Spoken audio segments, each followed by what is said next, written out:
Awaken to hair growth. Awaken to hair growth because there is possibility to get your hair back. Awaken to hair growth because we're not told that we're able to conquer and overcome alopecia. Awaken to hair growth because I want to be a positive light and beacon for you because I've healed my alopecia and now I help others do the same with different types of alopecia, men, women, children of all ages, of all races and ethnicities. Hi, everybody, and welcome back to the Alopecia Angel podcast, Awaken to Hair Growth. Today, we are going to talk about why alopecia persists.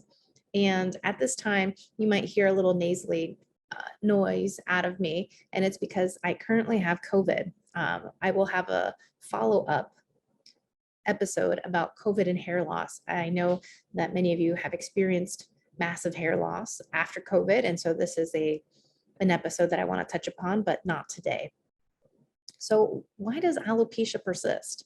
Why has it been months, years, even decades that you have been struggling with hair loss? And really deep down, you know you could be doing more. You know you are missing an area or two of help. You know you could heal, but you're still stuck. And although you say to yourself, I've tried it all, I beg to differ. And here's why. Have you ever heard of the phrase, what resists persists? This phrase alludes to our unwillingness to do a bit more, to change, to try something new, or even to embrace a new idea. The reason so many bad and mediocre situations continuously occur in our lives is because nothing has changed to make it better. Hence, what resists persists. What you continuously resist will persist on being there, will continue to be there. We have done nothing to move the needle. We have not implemented the right strategies or the plan in order to see progress, in order to really see success. Another saying I love says, you either leave it, change it, or embrace it. And this is great because as humans, we all love to complain and talk about what's going wrong instead of looking at what's going right. I too at times need to catch myself, but then I recall this phrase, and 90% of the time I do something to change it, even if it's just a mental mindset change, even if it's just how I perceive the situation, even if it's trying to see the positive out of the negative. But if it's needed to leave it, then I do it, and I do it immediately, because obviously complaining about it and just ruminating about it doesn't help. Doesn't help me, doesn't put me in a good mood, and doesn't help those around me either. So there's a lot of truth to this phrase. So many people complain about alopecia, but what are they doing to resolve it? And the other question is, what are they not doing? Because a lot of times it's the questions we ask that really allows us to dig deeper into what we're not doing, into where our blind spots are, into what we can be doing and what we need to know to do in order to get there, right? Are they consistent? Do they have the right plan and strategy? If we need more help, we need to find it. If we can change our situation, which by the way has an amazing trickle down effect into all areas of our lives, then why not change it? Why hold ourselves back? Let's change the things we can change, embrace, or find a solution to live with it. And if needed, then let it go and move on if the two options above don't work. Now, the two phrases have been very poignant in my life, very, very instrumental in my life, really. I had a couple coworkers who were on me about doing some specialized courses. And I said to myself, yeah, sure, I'll do it when I have time. I would love to do it, just not now, because it's not a good time. And I always push back on not having time because I was traveling for work and doing lots of things and just kept myself busy. I never made it a priority until it became critical for me to do them. In hindsight, looking back, had I done the programs earlier, like 5, 6, 7 years earlier when my coworkers had told me about them, I probably would have not gone through a sequence of bad things later that I ended up having to go through. Obviously, they were bad, but hey, you live and you learn. I now see the signs. When something is mentioned or comes up again and again, I take notice and I pay attention. And I'm telling you to do the same. So if someone has been telling you, hey, I think you should do this. Hey, I think you should do that. Or, if just something comes up over and over again, take notice, because I interpret this as the universe is trying to tell me something. The universe is trying to tell you something. It whispers to us, and we need to really be mindful of this and hone in onto what it's telling us so that we can take action. Many times it's for our own good. And I know that the universe is for me and things happen for me, not to me, but for me. So in my case with alopecia, or in your case with alopecia, it's happening for you. There's a learning lesson here to take away. It's not happening to you, it's for you. And so as we know this and we take this into consideration, the world and the universe just wants us to level up. They want us to be our best self. And so trying to push me and you forward towards greatness, towards our evolution of being a better person. And the more we evolve and the more we continue to grow, there will be new challenges and there will be new levels in life. And once we accomplish those, then we continuously evolve into the best version of ourselves. We can either take, the hard way by ignoring the signs and being forced into a circumstance that, forces us to really have to embrace the situation, or we can listen to the whispers.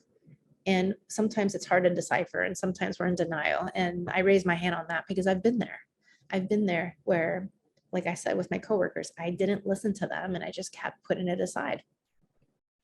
And in the same sequence, I have a friend too. And, I think a lot of this, what resist, persist situation can overflow into other areas of life.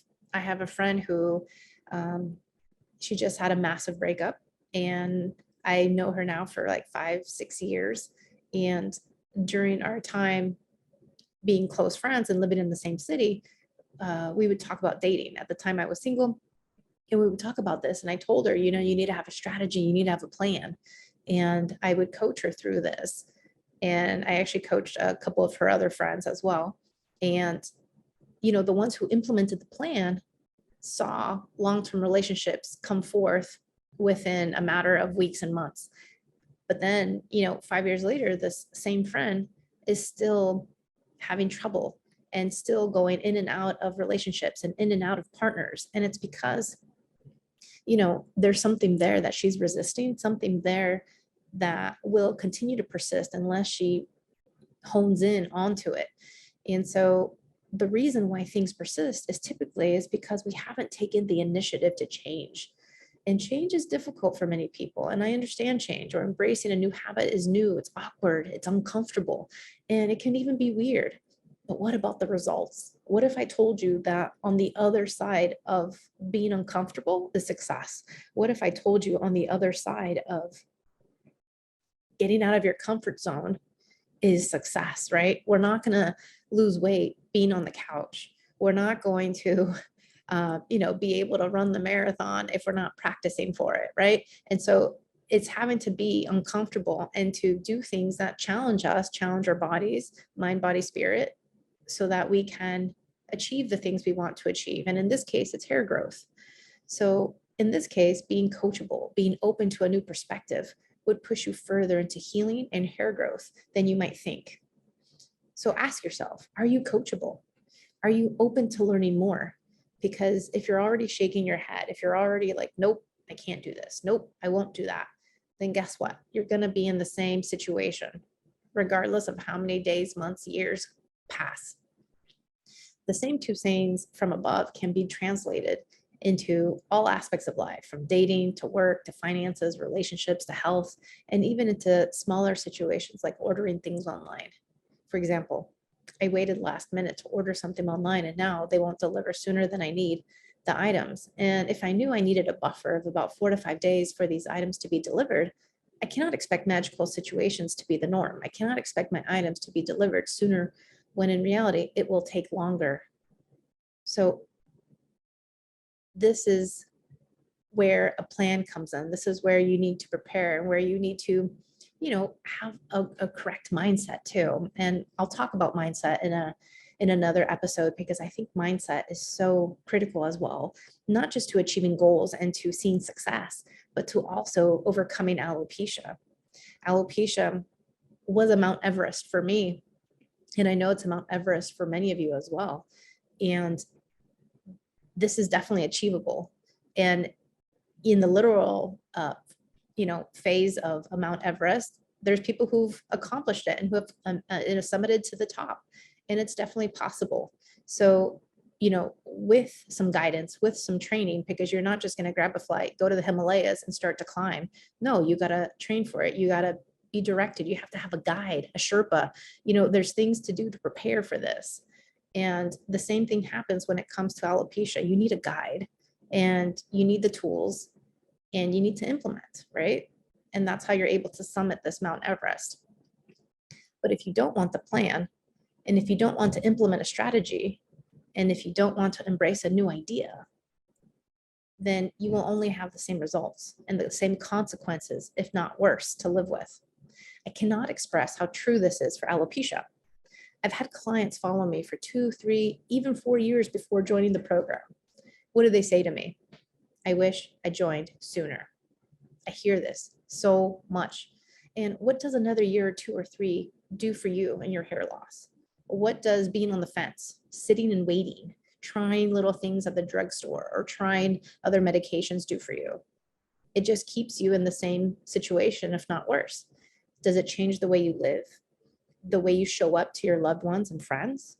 Does it cast a shadow on your true self? I know for many of you, it's been a long time with no results, no hope, and no hair growth. Don't let that happen. There is a strategy. There is a blueprint for you. There is a plan in place to help you thrive and be your healthiest self.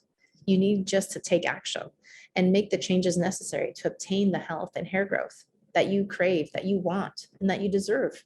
It's really all in our control. We just need more guidance on what that looks like. And I get it. No one openly talks about this. No one openly says they've healed and recovered. Why? Because they've gone on to their merry way and, their life resumes in a happier, healthier manner. Many times they don't have the time or effort or need to say, hey, I've recovered from alopecia, because they just, mosey on to their same life. And many times there's an embarrassment factor. There's a shame factor in that. And I say this also out of experience. I was also embarrassed to tell my friends and family. I was also ashamed to talk about it openly, to mention it to, my boyfriend at the time, who's now my husband. It took me a year of me dating him to finally tell him what was going on. And I actually have clients who go to bed with wigs on at night and their partners don't know that they have alopecia. So there is a factor of shame and embarrassment that, it's just part of alopecia for many of us. And I understand that. And it is hard to talk about, but at the same time, being on the other side, I know everyone needs to hear this. I know it's possible for you to heal. The blueprint is there. It's just a matter of, do you want it bad enough? Do you want to take the action? Do you want to take the steps necessary? No one talks about the positive stories. No one talks about the success stories. They always dwell on the doom and gloom. They always dwell on the negativity. And this doesn't have to be a burden anymore. And it doesn't have to be something you accept or try to embrace. You don't have to leave it. Those two options perhaps are not in your favor anyway. Why? Because if you don't do anything about your alopecia situation, meaning leaving it, then yes, things can get worse, and they normally do. You can go bald. Yes, you can acquire a second or a third autoimmune disease. If you try to embrace it, well, I can only speak for myself on this one, but I feel as though embracing alopecia would be an uphill battle that I would never win, something that would never happen for me, because when it comes to my hair, I love my hair. I love my curls. I love how big my hair is. It's a part of me and it's a part of my identity. It's my crown. It really is. Friends and family can pick me out of a crowd. There's no mistaking me because it's a piece of me, and it's something I don't want to ever let go of. And I knew from the beginning that I would get my hair back. I knew from the beginning that if I always had hair, that hair would come back. I just knew it. I just needed to find a way how. It's almost finding like a hidden treasure. or the game of Clue. There's always one clue that leads to another, that leads to another. And it was through these baby steps that I was able to achieve this.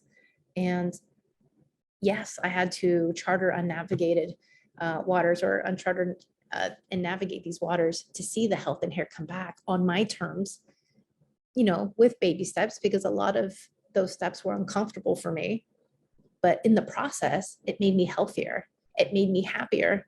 And yes, more fertile as well. And if you're questioning the fertility part, I'd say go back to a former episode. I believe it's episode 5, where I talk about fertility and alopecia.